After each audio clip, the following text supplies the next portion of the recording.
Ngayon, ito yung pagputol natin ng mga hindi pantay. Ito hindi ito pantay. Yan. Ito, tingnan mo, hindi siya pantay. So, ang gagawin natin, pag puputulin natin yan, hindi siya pa diretso. Ang gagawin natin, ito, i-slide natin ganyan yung mikan. Yan. Pa-slide, tapos putol. And then, tignan mo siya. Okay na siya, yan o. Hindi siya pa, hindi pantay, pero tignan mo siya. Hindi na siya na ano. So, ulitin ulit natin. Hanap tayo ng isa. Ito. Yan. Hindi siya pantay, di ba?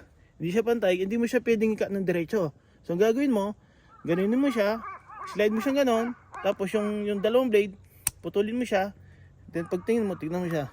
Ah, di ba? Nanami siya yan, no? Hindi pantay, pero yung pagputol niya, okay na okay. Ulitin natin. Hanap tayo ng isa. Ito. Ito. Ah, ito. Yan. Yan, hindi siya pantay, di ba? Ayan, hindi siya pantay. Putulin natin. Pa-slide ulit. Putol. Pagtingin, diretso. Hindi na siya hindi na siya tatama sa mga mika na makikita niya sa bag. Tama, di ba? Okay.